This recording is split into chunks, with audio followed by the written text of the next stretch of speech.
Sugeng dalu, sederek sedaya, sedulur-sedulur, saudara-saudaraku yang terkasih, yang tercinta. Saya kasih tahu ini sebuah tongkat ya, dari kayu yang namanya kayu wungu. Ini dulu didapat dari hutan, di tengah hutan gunung yang berada di Gunung Lawu. Nah, namanya kayu wungu. Wungu itu kalau bahasa Indonesia tuh diartikan bangkit atau bangun. Nah, ini bisa digunakan untuk membangunkan atau membangkitkan sesuatu. Ya tergantung apa yang ingin dibangkitkan gitu kan. Ini dulunya kayu ini polos warnanya, nggak ada garis hitamnya ini. Nah, ini tiba-tiba ada dua garis hitam keluar dari atas ya, bersumber dari dua arah, dua garis ya, dari sini sama sini. Dan dua garis ini menyatu. Nah, seperti ini. Dulunya tidak ada garis seperti ini. Nah, ini terus dua garis ini membelah lagi, menyatu kembali hingga membentuk satu kesatuan yang berbentuk lancip ya. Nah, ini dulu garis ini enggak ada. Ini namanya kayu wungu.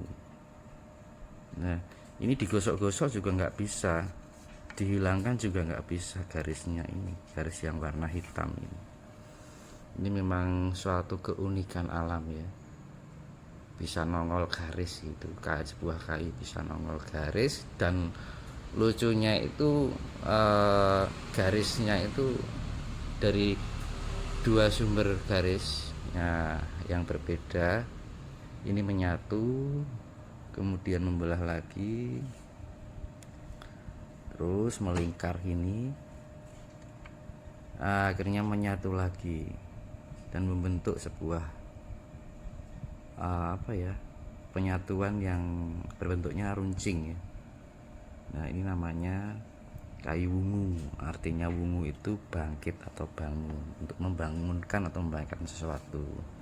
Nah, yang ini kayu kondisi masih polos ya, belum muncul garisnya. Ini benar-benar masih polos. Dan sekarang itu ada garisnya yang tiba-tiba nongol, dan itu diusap-usap itu juga nggak bisa hilang, sudah menyatu ya garisnya itu. Dan awalnya memang begini, nggak ada garisnya gitu. Nah, satu lagi ini ada kayu namanya ini namanya bongkotan dari kayu atau pring bambu kuning. Kalau orang Jawa ngarani bilang pring kuning, kalau bahasa Indonesia ya bambu kuning. Nah, ini sebagai tongkat simbol dari kerajaan Majapahit ya. Memang kode-kode seperti ini nggak banyak orang tahu. Nah, ini ada berapa ya, 1, 2, 3, 4. Nah, ini ada 7 ros ya.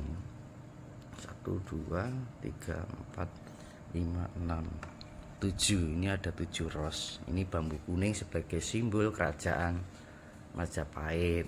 Nah, dan satu lagi, nah ini bambu hitam. Nah, ini simbol dari kerajaan Pajajaran. Ini bongkotnya ini bambu hitam. Nah, ini bukan pring wulung ya, tapi bambu hitam. Kalau pring wulung itu kan coklat ya, tapi ini hitam. Nah, ini simbol kerajaan Majapahit.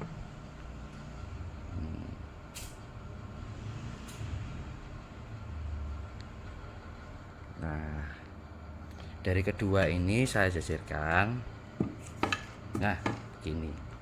Ini terdapat 3 tongkat. Nah, yang satu tongkat bambu hitam, yang satu tongkat bambu kuning, yang satu namanya tongkat kayu wungu yang sifatnya membangun atau membangkitkan. Nah, ini mempunyai simbol atau kode-kode yang diberikan oleh leluhur kita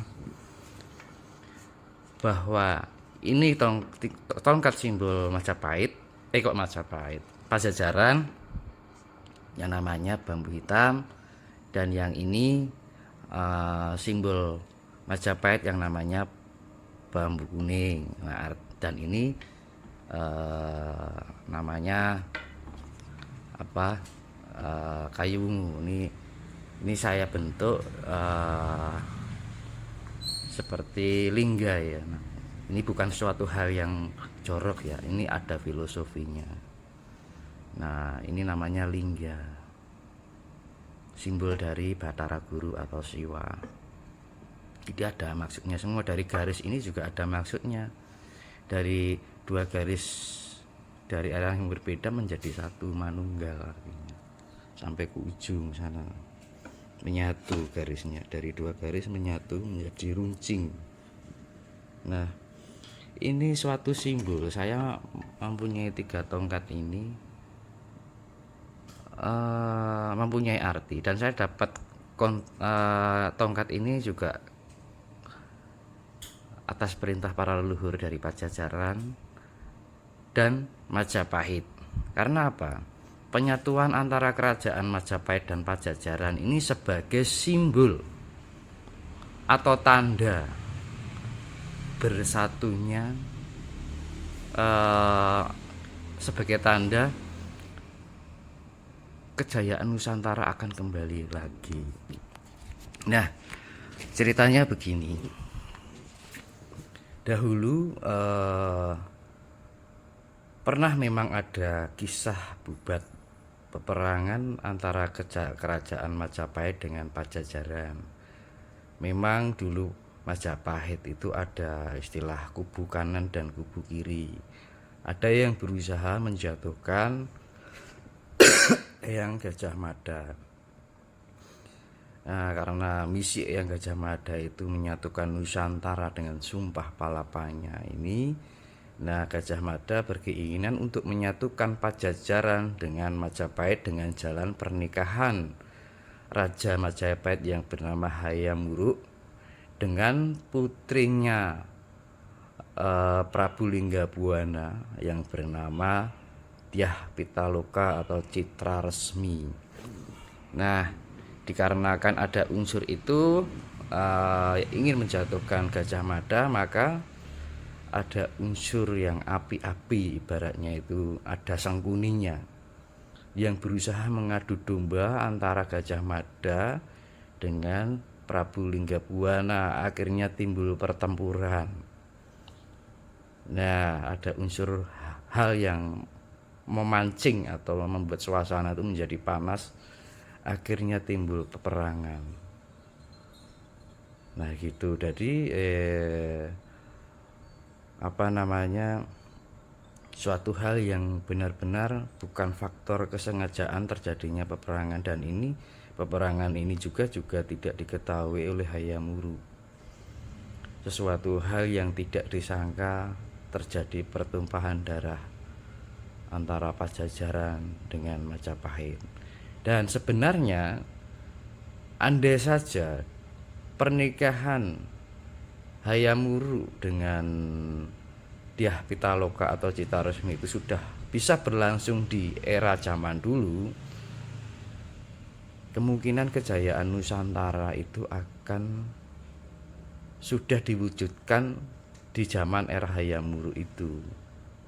Nah, dikarenakan ada terjadi perangnya bubat itu, ya seharusnya Pajajaran dan Majapahit itu bersatu menjadi suatu kekuatan Nusantara. Ya, akhirnya menjadi lemah. Akhirnya timbul peperangan antar saudara di dalam lingkup Majapahit, juga di dalam lingkup Pajajaran sendiri, yang dimana akhirnya keruntuhan Majapahit diruntuhkan oleh kerajaan Demak, yaitu dari kerajaan Islam, dan Pajajaran pun juga runtuh oleh kerajaan Cirebon. Kedua kerajaan ini runtuh oleh kerajaan yang sama-sama dari kerajaan Islam. Nah, ini dari ketiga ini menjadi tanda bahwa ini simbol dari kerajaan Pajajaran yang namanya bambu hitam. Makanya di Sunda ada lagu yang judulnya Bambung Hideng, bisa dilihat di YouTube, itu banyak ya. Jadi kalau mengundang leluhur-leluhur Pajajaran itu harus memakai bambu hitam atau nama bahasa Sundanya Bambung Hideng. Nah, yang ini bambu kuning sebagai simbol Majapahit. Jadi untuk mengundang leluhur Majapahit itu disarankan memakai bambu kuning. Dan ini kayu wungu, simbol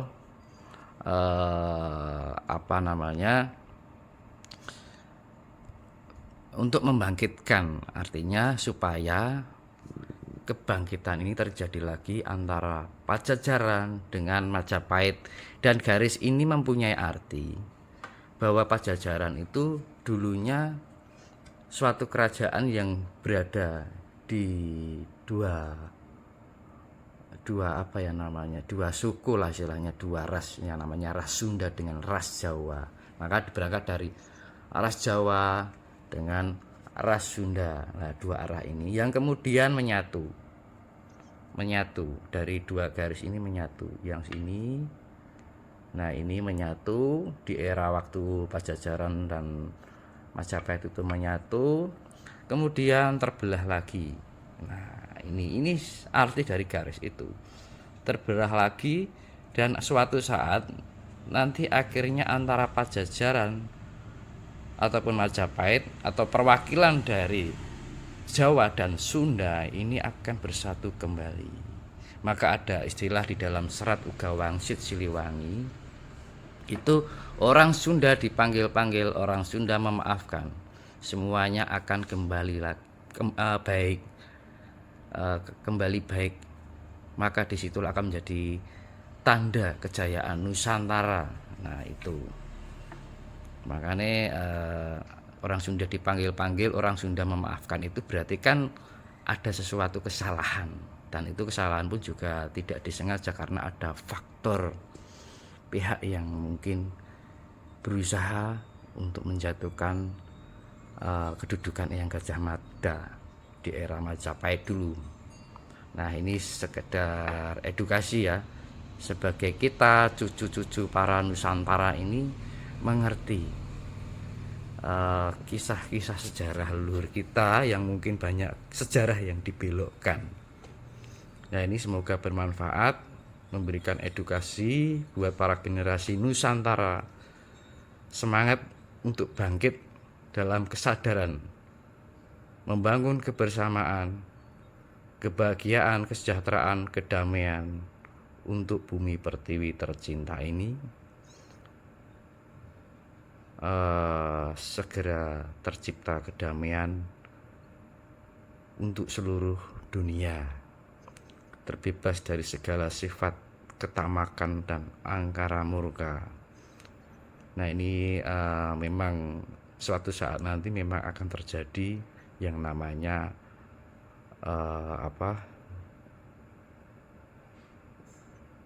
Bratayuda Jaya Binangun. Jadi memang ada suatu pergerakan alam yang nanti akan menyeleksi semua para titah, baik dari Nusantara maupun seluruh dunia, hingga pada saatnya hanya tersisa orang yang luhur budinya.